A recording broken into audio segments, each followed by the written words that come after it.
going to go ahead and introduce our speakers today. We have two wonderful ladies that have agreed to join us. First is Elise Solomon. She's the Director of Learning and Engagement at the Taft Museum of Art in Cincinnati, Ohio. And the second speaker is Sandra Burroughs, the Executive Director at the Alabama Music Hall of Fame. And I'm going to say it Tuscumbia, Alabama. I'm not sure if I'm correct, but somebody will correct me in the chat, I'm sure. And Sandra is actually also the mayor of the town, as well as the museum director. And so I think that's really unique within itself. But today we're going to begin with Elise. So welcome, Elise. Awesome. Thank you so much, Michelle. All right, let's see if I can share the screen here. All right, you may all be wondering why somebody in Ohio is speaking to the Southeastern Museum Conference, but just to let y'all know, I am from the South, which I've learned is actually a lot more obvious than I thought it was when I moved to the Midwest. And I can literally see Kentucky from my museum, so I'd like to believe that I still have a little bit of a physical connection as well to the Southeast. So that being said, I did want to start off by saying, this is really hard to talk about right now. It's hard because I think we're all trying to figure out as museum educators and people who are running museums and even just citizens of this world, like how do we process everything that's happening right now? And I think that our work in museum education through partnership is a really important way that we can be doing something. So we're going to talk a little bit about things that we were doing when it was like when the pandemic was happening, but I think as educators we're laughing about being flexible. We're gonna be pivoting again, and I think that's a really important part of the conversation. So let's go ahead and get started. Let's see if this will work. Okay, there we go. The Taft Museum of Art is a small historic house and art museum in Cincinnati, Ohio. It is a beautiful museum, and I hope that if we are able to convene in Louisville one day, you drive 2 hours up the road to Cincinnati and come see us. So what is the Taft Museum of Art? Just a really quick overview for those of you who don't know us. The original structure was actually created in 1820. It is the oldest wooden structure in downtown Cincinnati, Ohio. It's a fascinating history. We've had 3 prominent families that lived here, including the half-brother of William Howard Taft. It is not actually William Howard Taft's house. That is a confusing point, and everything in Cincinnati has some sort of Taft connection, so that also gets more confusing. But his half-brother lived here with the family. And so when they decided to bequeath the house and its collection to the city, and therefore the house was transformed into an art museum in 1932. So it's a beautiful collection of old masters, sort of European and American art, as well as Chinese ceramics. It's an interesting collection. The Taft, again, we're a small art museum, but we pack a really big punch, I'd like to believe, because we have such an exceptional collection and we have really deep roots in the Cincinnati local history. Our traditionally done in partnership with many community organizations across our region, as well as through our staff and our docents. And I just kind of wanted to point that out, like we're all doing this sort of work. We're already working with community partners. It's just about trying to figure out how do you move that person or that experience from in-person to virtual.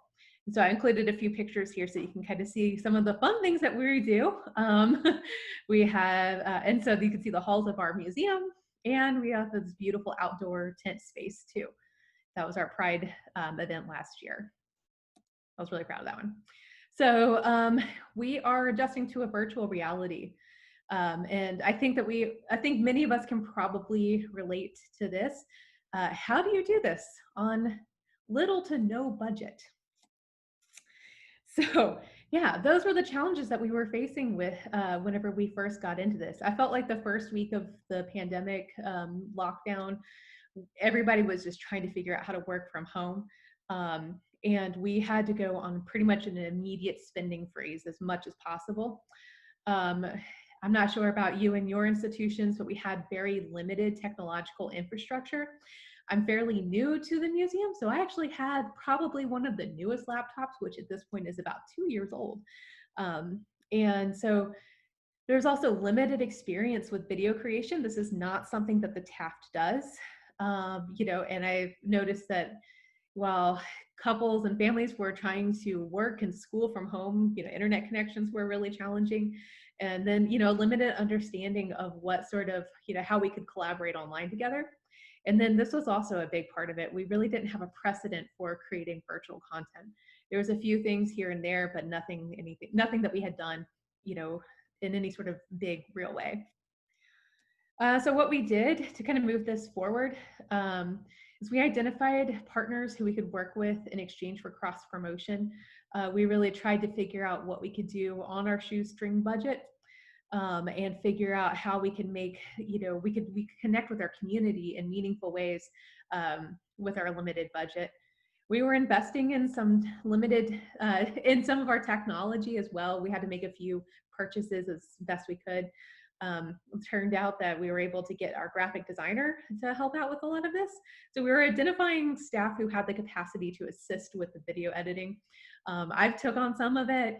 It really just depends on what your staff looks like. There's lots of videos to help with that kind of stuff. And then, we just started to experiment. We had a few duds for programs at the beginning, which I think, hope maybe you can relate to as well. We've had to adjust, but we took a two-prong approach to the programming. So we had staff led, so that way it was just on us. So I've been doing family art activities, which thank God have moved to bi-weekly instead of every week, and then community partner-based programming. So that's what we're going to talk a little bit about today. So our community partner program right here, it is called Virtual Studios. And so we looked through our sort of Rolodex, I guess you could say, of partners to think who we could engage with that would be able to work quickly with us to get something together.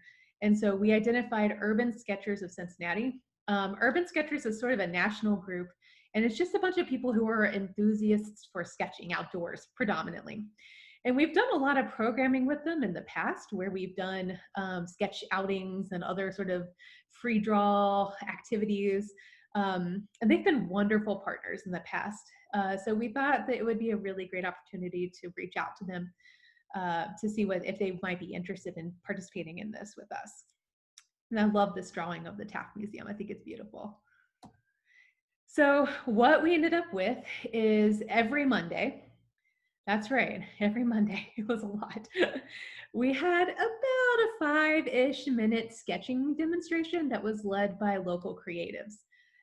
We released these on Facebook and Instagram, and we hosted them on YouTube. They were generally inspired by the permanent collection or our historic house. And this was really important, especially during the lockdown, is thinking about things that you could do to inspire creativity at home with materials you probably have at home. And so you probably have some sort of paper, you probably have some sort of writing utensil, therefore you can sketch. And so we thought this would be a really nice way to supplement the family, like more kid-driven activities that I was doing with more artist-led activities for adults. Now, we saw kind of a range of audiences though, which was really great. All right. And so we really had a great response to these. I think, honestly, this has been our most successful program that we've seen so far. We have a 950 average reach for each of our videos, which is really good for us. Now, some larger museums would be like, oh, that's nothing, but that was really good for us. It expanded our audiences. We started seeing an uptick when we started doing these programs in likes on Facebook and Instagram and things like that. But we did learn a lot from this experience. I will say not everybody is natural on camera. Not everybody, is natural for understanding how to lead through an art activity. And so we had to develop a set of guidelines for video production with partners. So that way we could have some consistency with what was being developed in partnership by these different individuals. Even though we're working with one group, we were working with about 3 or 4 different artists. And so trying to make sure that they had a clear understanding of what we were expecting. And so the sort of the way this worked too, just, some background, we created the prompts, they created the footage, and then we put the footage together to create the video. And then we both would share with our audiences. And of course, that's one of the great things about having community partners in this way, is making sure that we're all sharing and utilizing each other's platforms and audiences. And making sure that we are shining light on our wonderful creative community in Cincinnati, and inspiring creativity at our homes, which I feel like we really needed at this time. We also we started to develop a better sense of when and where and how to post these videos. The way you talk about it on Facebook is actually different than the way you talk about it on Instagram. Trying to make sure that we knew where to post them, so we would put them on YouTube, and then we could link to them through Facebook. And then again, like doing this every week ended up being too much of a capacity drain for us and for our partners. And so we decided, that was something that we were going to have to change. So we learned a lot. It was really great though. And I think it was really wonderful to be able to share this experience with Urban Sketchers, since we've worked with them in the past. And, after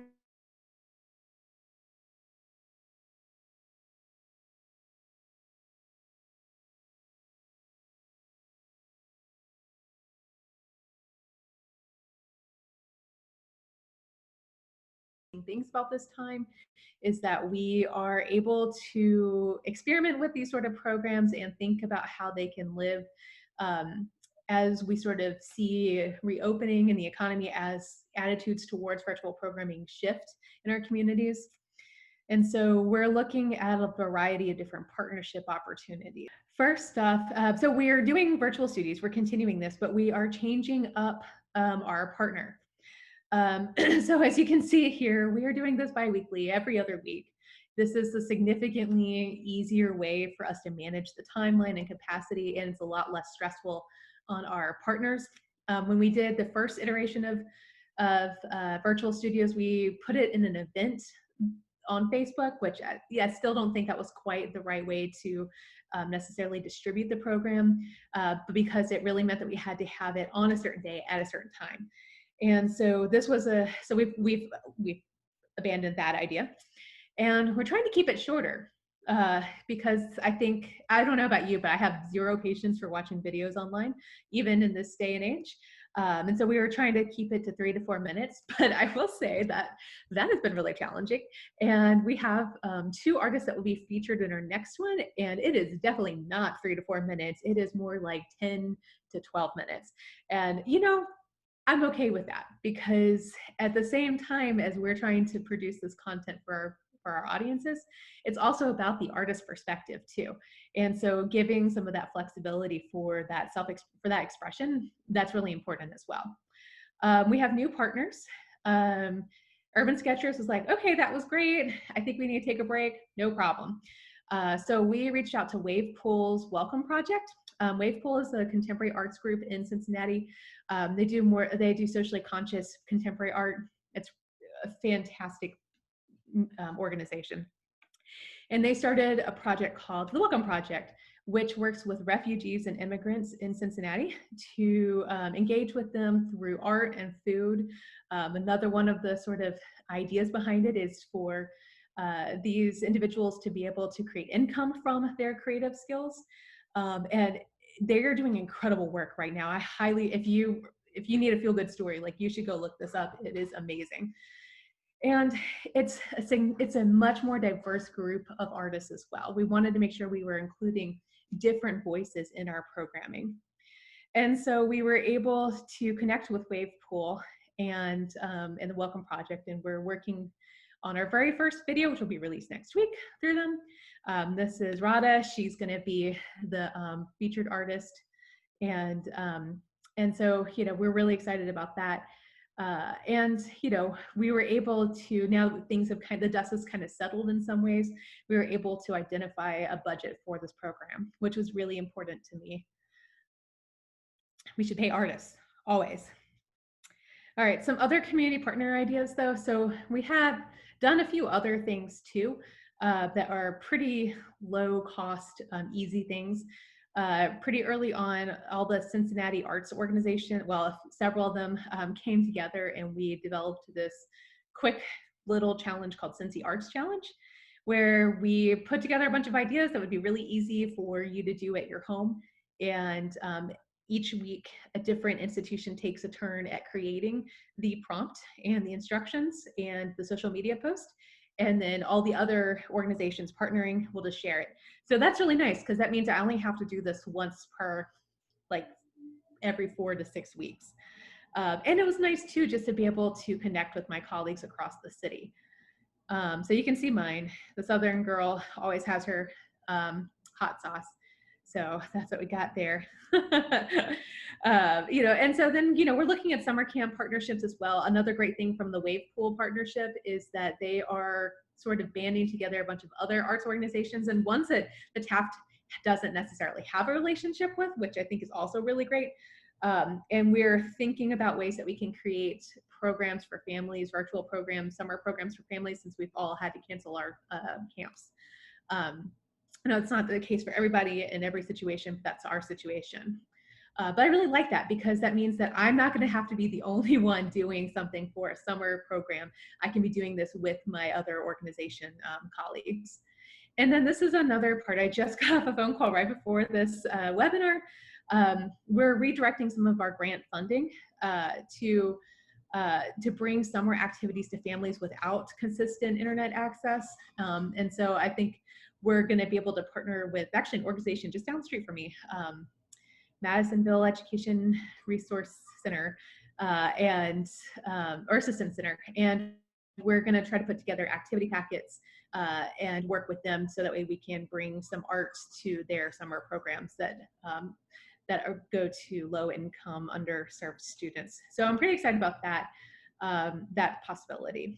But so these are the things that I was thinking about, last week. Now, this is the thing that I'm thinking about this week. And I'm hoping that perhaps there might be some time at the end where people can share ideas and things like that. I'm not sure how this will all go down today, but how do we pivot these community partnerships and our virtual programs to respond to the Black Lives Matter movement and the protests in a meaningful and authentic way? And that's something that I really, I'm so curious to hear what other people are doing. I can't sleep at night. This is just something that I find, we really, as educators, should be thinking very much about. So that concludes the presentation. I always love to keep the conversation going.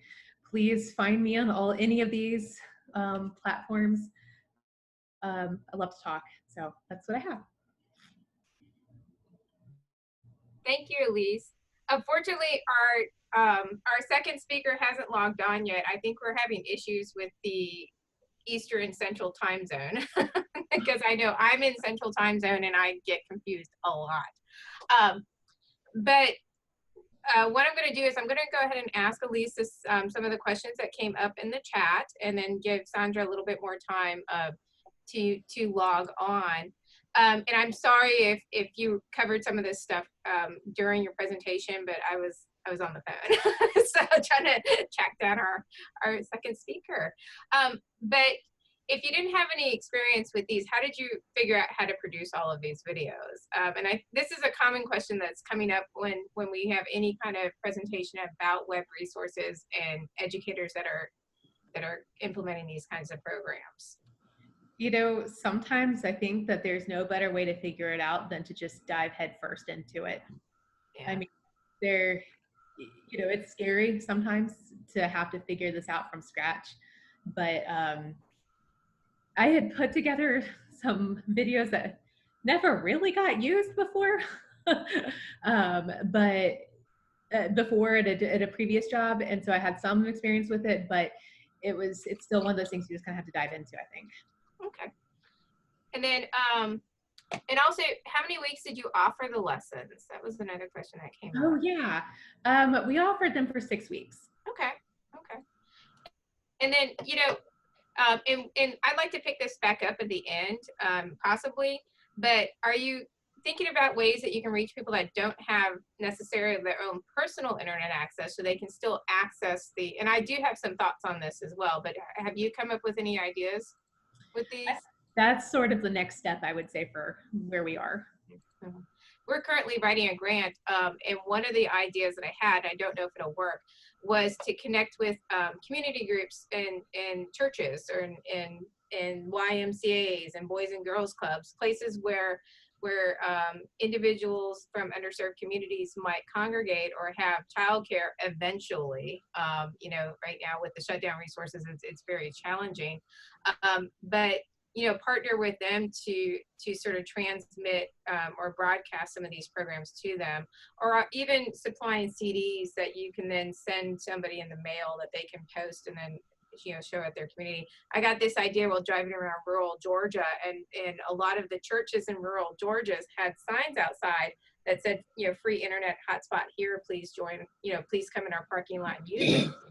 And so, it really, and I thought, man, that's a really good idea to find these places where people congregate, and partner with them and share our resources through them. I mean, I think that finding like the proper distribution channels, that's really the key. And like I said, I just got off the phone with somebody about one, and I'm pretty excited about it. I think it's gonna. Our school system is a really good resource because they have distribution channels at different points throughout the city that are serving, different communities. So, and then in terms of the equipment, what are you using to record? I am using my computer. I have also used my phone. That's weird. And that's okay. It's working. And are you getting your artists to sign any kind of releases before you're posting this content, or? Yeah, we have a release form. We had an agreement form that we used with our latest iteration of them. We learned a lot of lessons in the first one, and we definitely have a release form that's also kind of like, if you want to repost this or share this, some other social media guidelines as well. Okay, so our next speaker is here, yay. And again, I'm going to introduce her. And also, by the way, we are getting questions in the chat regarding the recent protests and the events.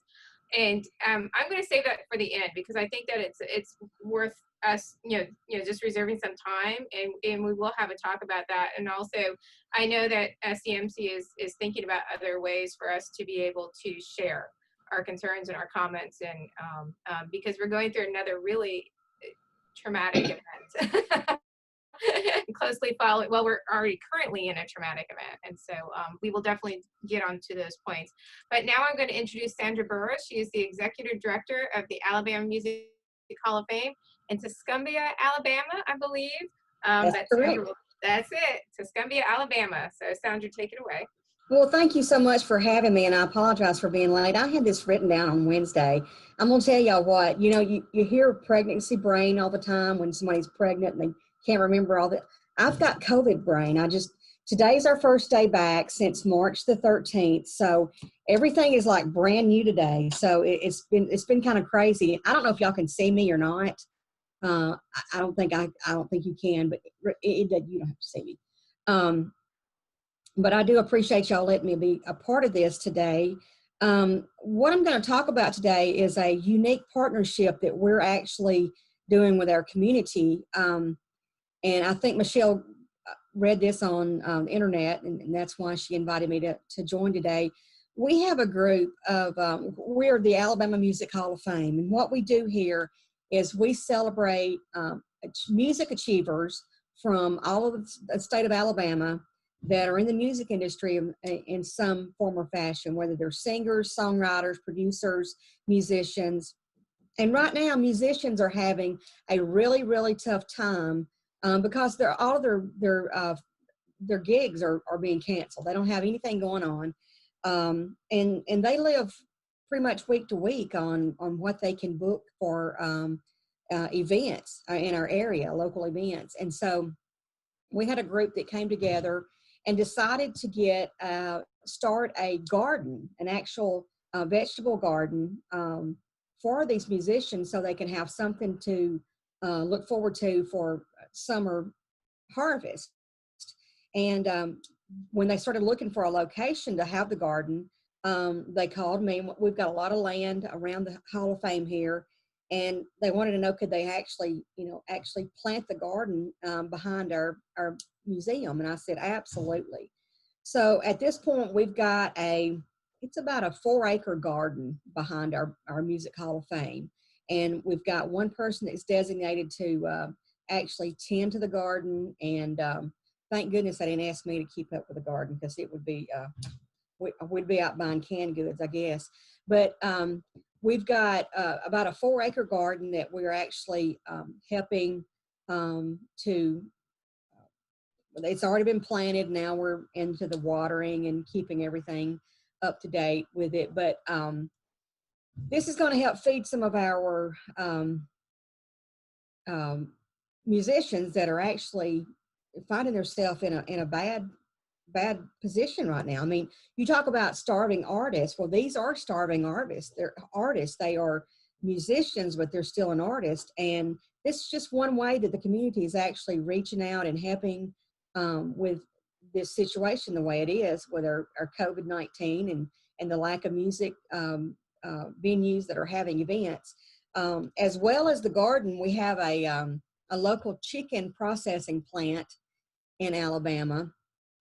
And they donated, and I don't remember the exact weight, but they donated like 2,000 pounds of chicken about 3 weeks ago for all of these musicians that are having a rough time right now. And basically, they had a giveaway here at the Music Hall of Fame. They brought in some refrigerated trucks that had the chicken in the back, and the artists all just came and lined up, and they distributed that chicken depending on how big the family was that they were trying to feed or what their need was. And it was very well received. It was very emotional.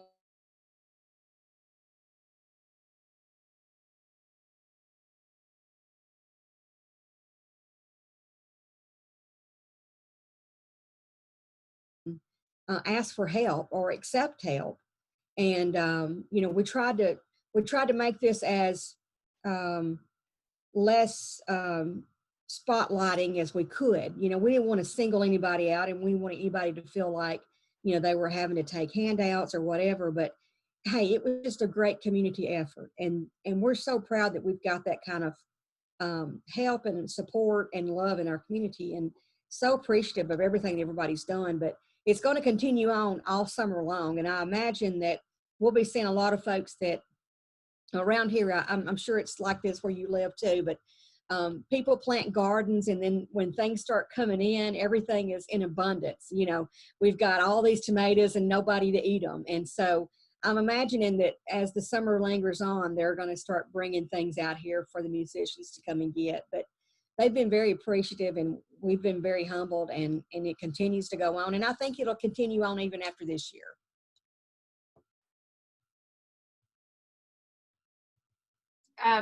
So everybody knows, thank you, Sandra. I put in links in the chat, and there's 2 different newspaper articles where you can read about Sandra's program. And that's actually how I found out about it, is it came in through my newsfeed, interestingly enough, about the community garden.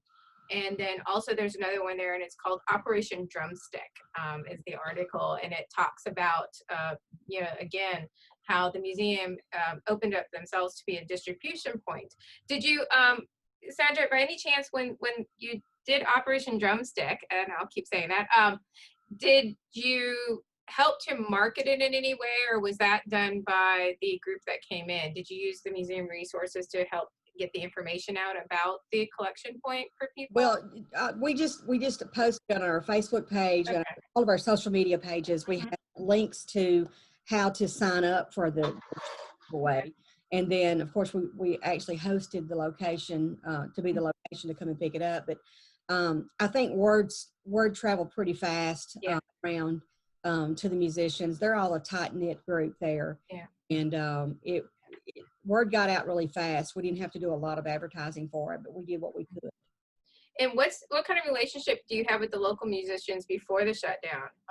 Is this, I'm assuming this is some sort of existing relationship you already had with some of these groups, but it's just changed. Exactly. Absolutely. Yes. We host a lot of events here at the Hall of Fame that are local musicians that come in and do sessions. And through the COVID pandemic, we've actually done some Facebook Live concerts, and we're going to do some more drive-in concerts because we do have a huge stage outside and we have a lot of land. We've decided that we can host a drive-in concert and have people to just drive in a car and enjoy concerts on the stage. And those things like that are relationships like that is what's really important at all times, but specifically right now, because we want to know what we can do to help. Mm-hmm. We feel everybody does. They feel helpless in a lot of situations, but all these musicians are like family to us. I mean, we know them, we work with them.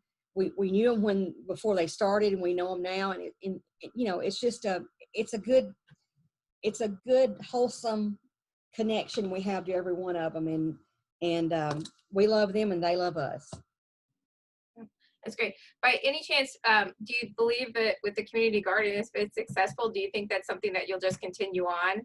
I do see it continue. Yeah, I think it'll continue on after this year. I think it'll go on years to come, because I think it's become a kind of a hangout spot for them too, Okay. And so the other day I was kidding around with them, and I said, we ought to have a garden jam session. And they were like, yeah, I said, just bring your instrument and we'll go Facebook Live with that. And but I think it'll continue on. I think the success of it this year will certainly tell the tale, but it's by all means, I think it's going to be successful and continue on. And this is just a question that I was thinking of, but did you have any kind of concerns though about liability issues? Because I know that a lot of museums are holding back on things because they're very, very, they're worried about liability. And we live, unfortunately, in a time that this is a problem, when you run a business. Did any kind of liability issues come up, or anything that you thought of that might hinder the process or the programs? Honestly, we really didn't think about that, and that's typically not how I operate. But when the chairman of my board called and said we need to do this, I just jumped on it.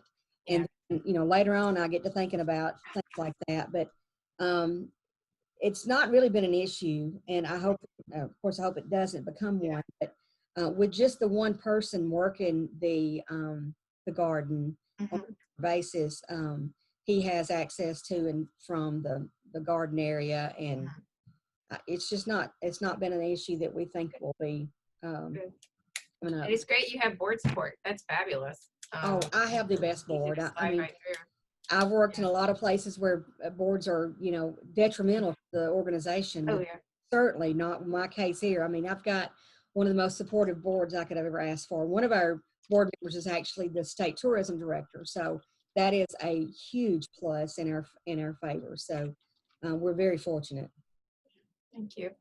And then and this is aside from the community partnership, so you're open. Anything that you can hints or tidbits that you could give individuals who are planning to open in the future, or any hiccups or bumps that you came across that might be helpful for us as we come across more and more dates that we need to let the public back in? Well, we've been open 5 hours. 5 hours. Anything exciting in 5 hours to report? We've had some media that's came out and done some videos and some stories and things like that. The only thing I would suggest is doing a true trial run, because I thought I had everything ready to go, and last night before I left, I just kind of walked through and I got to thinking about things, and I added a lot of different posters about social distancing and hand washing and that kind of thing. At 8 o'clock, I finally left last night, and I'm like, okay, I think I've got it all covered. And then this morning I walked in and I was like, oh, I need to put another hand sanitizer right there, Yeah. But I would just suggest doing a good walkthrough, a true trial run before you open up. And once you open up, I mean, it's kind of like the Field of Dreams. If you build it, they'll come. Well, if you open, they're going to come, because we had 2 guests sitting here waiting on us when we opened this morning at 9.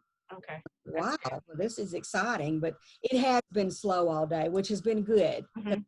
Like No. the pregnancy brain / COVID brain is still working on us all, but we're figuring it all out, and it's been a good day. Okay, that's good. That's good because I think everybody's fearful of letting those doors open and what might happen, and so I really like to hear positive reports. And so far, everybody's been really positive about reopening, and so at least from the resources that I've seen. And so Yeah. if you do go, just for everybody, if you do go to that SEMC webinar resources, I did post some things that I found today in terms of other museums that are opening, and I have a link to the Museum of Fine Arts in Houston. They have a lot of COVID-19 reopening instructions and procedures for their anticipated guests, and so you can go on there and find these links. It's interesting, AAM also put out a document today about masks and the implications that masks have with the African American community. And so that's a resource that I'm going to try to put on there as well, but you can also Google it. And that's a really important topic to sort of keep in mind. And also, don't forget ADA considerations, people with disabilities, and the use of masks. It's something that is not being talked about very widely, but it is a concern to the disability community. And about new rules and regulations that don't work for everybody, and so please keep that in mind when requiring guests to do things. And so I'm going to roll it back really quickly, and thank you, Sandra, and thank you, Elise. I really appreciate the talks.